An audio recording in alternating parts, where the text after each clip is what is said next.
Hello friends, I am Mukesh Goyal. I hope कि आप सारे बहुत अच्छे हैं। और फ्रेंड्स, आज हम बात करेंगे इन्वायरमेंटल केमिस्ट्री के बारे में बात करेंगे। ठीक है, जो आपका पेपर 2 है, इन्वायरमेंटल साइंस है, वहाँ में जो यूनिट है इन्वायरमेंटल केमिस्ट्री, किस तरह के क्वेश्चंस पूछे गए हैं, किस तरह के कंसेप्ट्स वहाँ पे यूज हुए हैं, इसके बारे में हम बात करेंगे। ठीक है, तो चित्त को शांत करके, मन को रिलैक्स करके सारी बातें सुनना है। इससे पहले मैं आपको एक इन्फॉर्मेशन दे देता हूं कि प्ले स्टोर में अपनी ऐप है जिसका नाम है SWMG, success with Mukesh Goyal.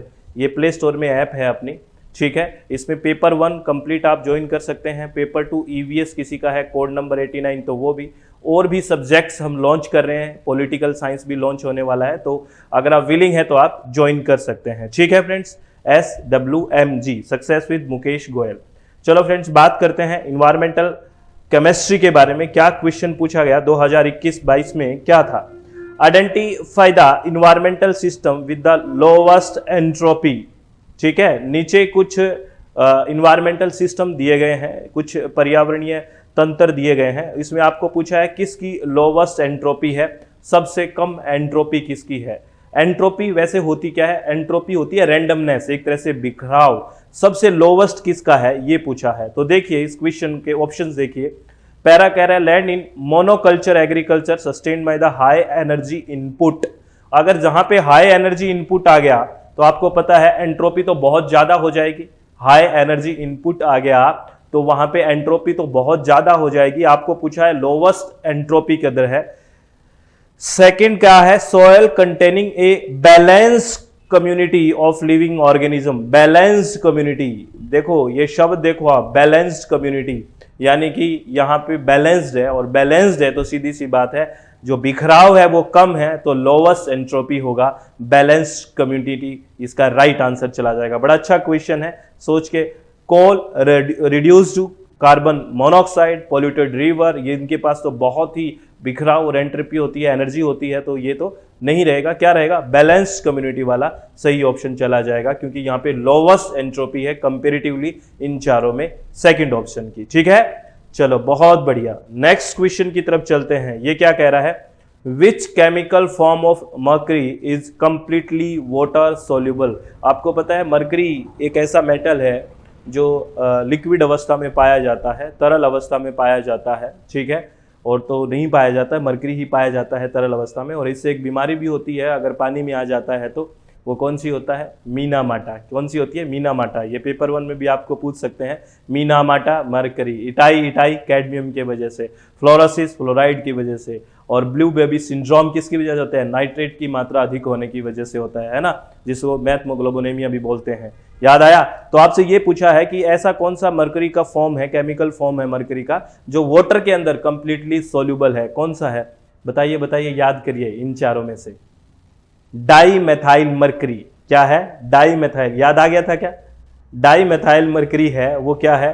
Completely water soluble है, कंप्लीटली वाटर सोल्यूबल है ये डाई मेथाइल मर्करी। एक बात और बता देता हूं आपको, डाई मेथाइल मर्करी का ये फॉर्मूला है। ठीक है ना, CH3 डाई मेथाइल 2 हो गया और ये मर्करी हो गया। ये फॉर्मूला भी क्या बता, अगली बार आपको फॉर्मूला पूछ ले, फॉर्मूला देके क्वेश्चन पूछ ले। Dimethyl mercury is a clear liquid with a mild sweet odor and is highly toxic to the nervous system। ये हमारा जो नर्वस सिस्टम होता है, जो हमारा तंत्रिका तंत्र होता है, उसके लिए बहुत ही ज्यादा टॉक्सिक, जहरीला, विषैला होता है। इस बात को ध्यान रखें। ठीक है, तो उसका आंसर क्या था? Dimethyl mercury. ये फॉर्म होती है जो कंप्लीटली सॉल्युबल होती है। ये बड़ा अच्छा क्वेश्चन है, बहुत शानदार क्वेश्चन है। The water is classified as aggressive if. पानी भी अग्रेसिव है, पानी भी अग्रेसिव है, सिर्फ वही अग्रेसिव नहीं है, पानी भी अग्रेसिव है। ठीक है, देख लो। तो अग्रेसिव का यहां मतलब क्या है? क्या मतलब निकालते हो? देखो अग्रेसिव की एक लाइन बता देता हूं। अग्रेसिव क्या होता है? The aggressive index originally developed for monitoring water in asbestos pipe is sometime substituted for the layer index as a indicator of the corrosivity of water. यानी कि ये जो आप बात कर रहे हो अग्रेसिव की, यानी कि पानी कितना कोरोजिव है, कितना संक्षारण करता है वो। ठीक है ना, उसकी वैल्यू के हिसाब से उसको बोला गया है अग्रेसिव। क्या बोला गया है? अग्रेसिव। ठीक है ना, तो water as classified aggressive if. कौन सी कंडीशन होगी जब पानी है वो अग्रेसिव होगा? तो याद रख लेना, जहां पे है ना कैल्शियम कार्बोनेट जो है ये बहुत ही ज़्यादा मात्रा में हो, ठीक है, और बजाय कैल्शियम इसके आयन +2 के, तो पानी बहुत ही अग्रेसिव होगा। The calcium 2 positive concentration is much less than calcium carbonate saturation. Calcium carbonate की मात्रा जितना अधिक होती है, ठीक है, और कैल्शियम आयन की मात्रा उतनी कम होगी, उतना ही ज़्यादा पानी अग्रेसिव होगा। क्यों होगा ऐसा, इसका एक फॉर्मूला बता देता हूं आपको, तब और बेहतर समझ में आ जाएगा। आपको एक फॉर्मूला बता के इस बात को समझाने की कोशिश करता हूं फ्रेंड्स। ये देखो, दो तरह से हम निकाल देते हैं। एक तो लेंजलियर इंडेक्स से है, ठीक है ना, इसमें क्या है पीएच। अगर हम अग्रेसिव इंडेक्स निकालते हैं तो देखो पीएच है, एक तो पीएच है और एक logarithm of A and H है। अगर हम अग्रेसिव इंडेक्स की बात कर रहे हैं, देखना कैसे निकलता है। ए आई है अग्रेसिव और ए है टोटल एल्केलिनिटी, ये वाला ए टोटल एल्केलिनिटी है, ठीक है, किसके द्वारा, कैल्शियम कार्बोनेट, और एच है कैल्शियम का hardness as a calcium carbonate.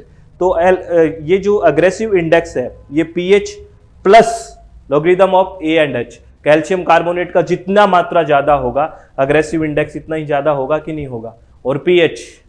अब आप बताइए वहां पे कैल्शियम की मात्रा, अब उसमें देखिए ऑप्शन में देखिए कैल्शियम की मात्रा कम है, ठीक है, हमने जो सिलेक्ट किया है, लेकिन जो मात्रा ज्यादा किसकी है, कैल्शियम कार्बोनेट की जाता है। तो एक तरह से यूं मान लो कैल्शियम कार्बोनेट कैसे बना, कार्बन डाइऑक्साइड मिला उसको, यानी कि वहाँ कार्बन डाइऑक्साइड की अधिकता है, और कार्बन डाइऑक्साइड होता है वो नेचर में एसिडिक होता है, पीएच वैल्यू भी उसकी ज़्यादा होगी, पीएच वैल्यू भी ज़्यादा है, कैल्शियम कार्बोनेट भी मात्रा ज़्यादा है, तो ये सारा फॉर्मूला जो ये अग्रेसिव इंडेक्स का दिखाया था ये भी तो ज़्यादा हो जाएगा।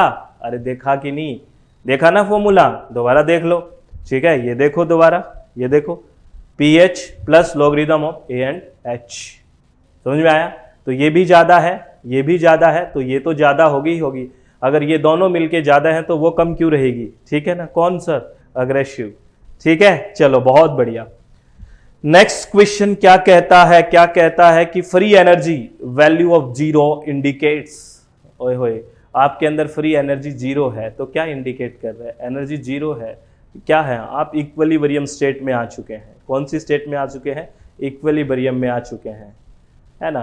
तो आप मुझे बता दीजिए, अगर फ्री एनर्जी माइनस में और पॉजिटिव में हो, प्लस में और माइनस में हो, तो क्या होगा।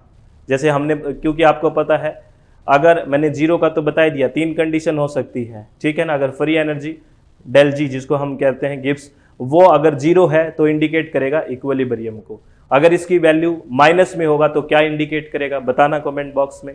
और अगर ये वैल्यू प्लस में होगा तो क्या इंडिकेट करेगा, ये भी बता देना। बता दोगे क्या, चलो बहुत सुंदर, अति सुंदर, बहुत बढ़िया। ये question, what is the concentration of H positive ion in a solution of 0.1 normality NaOH at 25 degree Celsius. क्या बात कर दी। तो ये तो सीधी सी बात आपको पता ही है। एक फॉर्मूला आपको याद है, H का जो कंसंट्रेशन है और OH का कंसंट्रेशन है, इन दोनों का कितना होता है, 10⁻⁴ होता है। ये तो पता ही होगा आपको, नहीं पता क्या, अगर नहीं था तो आज याद कर लो। ये कंसंट्रेशन के लिए बनाते हैं, ठीक है। ये कितना होता है, 10⁻⁴ होता है। और यहाँ पे आपको NaOH का कितना दे रखा है, 0.1 दे रखा है। तो ये मान सकते हो कि NaOH यानी कि OH का कितना दे रखा है, 0.1। सीधी सी बात है, तो OH की वैल्यू रख दो। ये लो H positive, H धनायन, OH negative की जगह आपने लिखा 0, इंटू में आ गया ना, इंटू में ही है, 0.1 = 10⁴।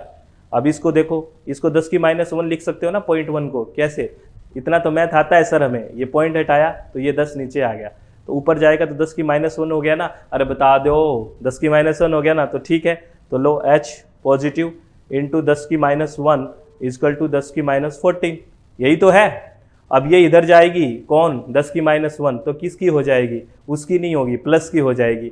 तो क्या हो गया, H पॉजिटिव, ये 10⁻1 किसकी होगी, प्लस की, और ये माइनस का 14 है, तो कितना मतलब माइनस का कितना बच गया, 13 बच गया। अरे बच गया कि नहीं बच गया, अरे देख लो एक बार, बच गया होगा, हाँ सर बच गया ना। तो 10⁻13, ये लो सेकंड ऑप्शन, ठीक है, 10⁻13। समझ में आया कि नहीं। ये बहुत बार पूछा जाता है, सिंपल सा क्वेश्चन है। राजस्थान पब्लिक सर्विस कमीशन ने, ये राजस्थान पोल्यूशन कंट्रोल बोर्ड ने भी पूछा था ये ऐसा, इस तरह का क्वेश्चन, और आपसे भी पूछते हैं। तो सिंपल क्वेश्चन को गलत करना बहुत बेवकूफ़ी है और सिलेक्शन से दूर होने जैसा लगता है। ठीक है, चलो ये क्या कहता है, ओ वाह क्या बात है, ये ion chromatography, thin layer chromatography, adsorption chromatography, gel filtration chromatography. Chromatography से भी इंपॉर्टेंट है भाई, क्वेश्चन आते हैं। ये क्या क्वेश्चन है देखो, which method is used to separate protein, protein को सेपरेट करना है किसके आधार पे, साइज के आधार पे। ओए होए, साइज के आधार पे अगर करना है तो छलनी की जरूरत होगी, और आपको पता है जेल फिल्ट्रेशन क्रोमेटोग्राफी है, उसको सिव भी बोलते हैं, एक छलनी है ये एक तरह से, है ना, याद रखना। अगर आपको on the basis of size अगर प्रोटीन को सेपरेट करना है तो जेल फिल्ट्रेशन क्रोमेटोग्राफी का यूज होगा। तो अब कमेंट बॉक्स में एक बात और बता दीजिए, आयन क्रोमेटोग्राफी, थिन क्रोमेटोग्राफी और एडजॉर्प्शन क्रोमेटोग्राफी कैसे कैसे यूज होगी, कहाँ का यूज होगी, एक बार बता दो प्लीज। रिवाइज कर लो ना कमेंट बॉक्स में, उसको याद करने से क्या होगा, क्रोमेटोग्राफी को याद करो, सब अच्छा हो जाएगा। चलो बहुत बढ़िया। ये क्वेश्चन क्या कहता है, ये कहता है water remain in liquid state over a wide range of temperature because of its, water remain liquid state, जो पानी है वो तरल अवस्था में रहता है एक वाइड रेंज ऑफ टेम्परेचर, एक आपको पता है 0 से 100 डिग्री के एक वाइड रेंज में बड़ा लिक्विड अवस्था में रहता है। इसके पीछे कारण क्या है, कौन है इसके कारण, इसके कारण आपको पता है एक तो स्पेसिफिक हीट हो जाएगी, क्योंकि जितना स्पेसिफिक हीट का बात है उतना ही कूल और उसको वार्म होने में टाइम लगेगा। तो एक तो स्पेसिफिक हीट है, और स्पेसिफिक हीट है तो हीट ऑफ वेपोराइजेशन इसके साथ जुड़ा हुआ है। तो ए और बी का बड़ा अच्छा योगदान है इसमें कि वाटर है वो एक बहुत ही वाइड रेंज के अंदर क्या रहता है, लिक्विड अवस्था में रहता है, तरल अवस्था में रहता है। इस बात को समझे तो इसका आंसर ए और बी हो गया। बड़ा अच्छा क्वेश्चन है ये, है ना, अगर दिमाग लगाओगे तो समझ में आ जाएगा। सर लगा तो रहे हैं तो बस वही लगाना है, डेंसिटी एट 0 डिग्री से और बाइपोलर नेचर इसका, इसमें कोई सहयोग नहीं है कि वो बहुत बड़ा एक रेंज में लिक्विड अवस्था में रहता है। सबसे ज़्यादा अगर यहाँ पे रोल है, अगर दो ऑप्शन बेस्ट चूज करना पड़े तो स्पेसिफिक हीट और हीट ऑफ वेपोराइजेशन, इनका बहुत बड़ा रोल है। ठीक है, चलो बहुत बढ़िया। इंस्ट्रूमेंट, एक दो क्वेश्चन आते हैं हर बार। The crystal structure of a compound material, the crystal structure of a compound material can be determined using. अगर आपको किसी कंपाउंड या मटेरियल का क्रिस्टल स्ट्रक्चर आपको डिटरमाइन करना है कैसा है, तो वो क्या यूज करोगे, सीधी सी बात है, अगर पढ़ रखा है तो पता नहीं, तो ऐसे पेन लगा के सोचने से कुछ नहीं होगा। सर सोचे बिना आंसर कैसे दें, याद तो होना चाहिए ना, सिर्फ सोच कर नहीं, सिर्फ आंसर तभी आएगा जब पहले पढ़ा हो। तो इसमें तो सीधा है, एक तो एक्स रे डिफ्रैक्शन तो यूज होता ही है क्रिस्टल स्ट्रक्चर में, और कौन सा होता है, ये ट्रांसमिशन इलेक्ट्रॉन माइक्रोस्कोपी भी यूज होती है भाई, ये दोनों यूज होते हैं। तो आप मुझे ये बता दो, स्कैनिंग इलेक्ट्रॉन माइक्रोस्कोप और एक्सरे फ्लोरेसेंस किस में यूज होता है, अगर आप बता ही रहे हो तो बता दो, ऐसे याद हो जाएगा। ठीक है, तो सी और D is the right answer, transmission electron microscopy और एक्सरे डिफ्रैक्शन है। अगर आपको क्या करना है, क्रिस्टल स्ट्रक्चर किसी कंपाउंड या मटेरियल को डिटरमाइन करना है तो इनका आप यूज कर सकते हो, किसका, ट्रांसमिशन इलेक्ट्रॉन माइक्रोस्कोपी और एक्सरे डिफ्रैक्शन का। ठीक है, चलो बहुत बढ़िया, टकरा के आ जाएगी कौन सर, देख लो क्या। ये नेक्स्ट क्वेश्चन क्या है, कुछ पोल्यूटेंट है और इधर कुछ हेल्थ के इफेक्ट दिए हुए हैं कि कौन कौन से प्रदूषक है वो हमारी स्वास्थ्य पे किस तरह से प्रभावित करते हैं। ये बेंजो अल्फा पायरिन जहां भी दिख जाए ना आपको, बेंजो अल्फा पायरिन, तो ये कैंसर बड़ा खतरनाक करता है। ये बी का तो डी का तो 2 दिखता ही दिखता है, तो डी का 2 यहाँ भी है, यहाँ भी है, यहाँ भी है, तो ये कट गया एक ऑप्शन। चलो और देखते हैं, कैडमियम बॉन्ड से रिलेटेड है, itai cadmium weakening of bonds, यानी कि ए का 3, तो इसमें ए का 3 नहीं है, तो ये दोनों ऑप्शन ऊपर वाले तो कट गए, अब इन दोनों में है। चलो आगे चलते हैं, ए का 3 और डी का 2। अब अगर मैं बात करूं डाइऑक्सिन पे पता है आपको, ये सीवियर स्किन कंडीशन, स्किन के लिए बहुत ही खतरनाक है डाइऑक्सिन, और ये जो एक तरह से स्किन के लिए बहुत ही खतरनाक डिजीज है कह सकते हैं फ्लोरेंस, ये बहुत ही खतरनाक है, ये डाइऑक्सिन की वजह से होती है। किसकी वजह से होती है, डाइऑक्सिन। जब हम पॉलीथीन को बर्न करते हैं तब निकलती है, अगर आपको याद है तो बी का 1, तो ये बी का 1 है इसमें, तो ये ऑप्शन कट गया, ये राइट आंसर है। ये तो याद करना पड़ेगा आपको, है ना, कार्बोफ्यूरान है, इसकी वजह से जो इम्पेडेड न्यूरो ट्रांसमिशन है ये प्रॉब्लम हो सकती है, तो ये वाली बात। तो ऐसे मैच करने का हेल्थ इश्यू पे ये पेपर 1 में भी पूछा जाता है और पेपर 2 में भी इंपॉर्टेंट है, तो प्लीज़ ध्यान रखें। इस तरह का क्वेश्चन बड़ा सिंपल होता है, इसको एलिमिनेशन मेथड से करने की कोशिश करें कि यार इससे ये नहीं हो रहा, इससे नहीं हो तो ये ऑप्शन काट दो, इनमें ये तुक्का मारने में भी थोड़ा फायदा रहता है ना। एलिमिनेशन जरूरी है इन चीज़ों का। अगर एलिमिनेट करना नहीं सीखा ना तो एग्जाम आपको एलिमिनेट कर देगा, है ना। फिर तैयारी करनी पड़ेगी, समझ जाना प्लीज़। चलो बहुत बढ़िया। ये है carbon monoxide is harmful to human being as it. Carbon monoxide है वो बहुत ही खतरनाक है ह्यूमन बीइंग के लिए, क्यों आप बताना। अरे ये तो बहुत बार आपने पेपर 1 में भी कर लिया होगा। कार्बन मोनोऑक्साइड क्या करता है आपको पता है। कार्बन मोनोऑक्साइड है वो हीमोग्लोबिन के साथ जाके अटैच हो जाता है और ऑक्सीजन को रिप्लेस कर देता है ना। इससे सफोकेशन जैसी प्रॉब्लम हो जाती है। तो has high affinity with haemoglobin as compare to oxygen, है ना। कार्बन मोनोऑक्साइड है वो ऑक्सीजन को रिप्लेस करके हीमोग्लोबिन के साथ खुद जुड़ जाएगा और पूरे ब्लड सर्कुलेशन में आपको पता है ऑक्सीजन की कमी हो जाएगी और कार्बन मोनोऑक्साइड सर्कुलेट हो जाएगा तो सफोकेशन जैसी प्रॉब्लम हो जाएगी। और हीमोग्लोबिन इसीलिए तो इंपॉर्टेंट है। आप खून ब्लड चेक करवाते हो ना, क्या सीधा कहता है कोई मुझे 14 ग्राम ब्लड है, कोई 12 ग्राम है, इसका मतलब क्या है, वो HB बता रहा होता है, हीमोग्लोबिन बता रहा होता है। क्यों बताता है वो हीमोग्लोबिन बहुत इंपॉर्टेंट होता है क्योंकि ये ऑक्सीजन का प्रवाह करता है हमारी बॉडी में, ऑक्सीजन का सर्कुलेशन करता है, इसलिए बहुत इंपॉर्टेंट है। इसीलिए हीमोग्लोबिन के पीछे पड़े रहते हैं सब लोग, ठीक है, कि कितना है। लेकिन अगर कार्बन मोनोऑक्साइड जैसा प्रदूषक आ गया तो इसको ऑक्सीजन को रिप्लेस करके खुद जुड़ जाएगा कि हट मैं बैठूंगा यहाँ पे, और वो हटते जब ये बैठ जाएगा तो हमें सफोकेशन जैसी प्रॉब्लम हो जाएगी और मृत्यु तक हो सकती है, डेथ हो जाती है, ठीक है। इस बात का ध्यान रखना है। चलो बहुत सुंदर। तो इन सारी बातों को ध्यान रखना है फ्रेंड्स। अच्छे क्वेश्चन थे, अच्छे कंसेप्ट थे। अपने दिमाग को, अपने मन को शांत रखें, चित्त को शांत रखें। और एक इन्फॉर्मेशन फिर दे देता हूं कि प्ले स्टोर में अपनी ऐप है जिसका नाम है SWMG।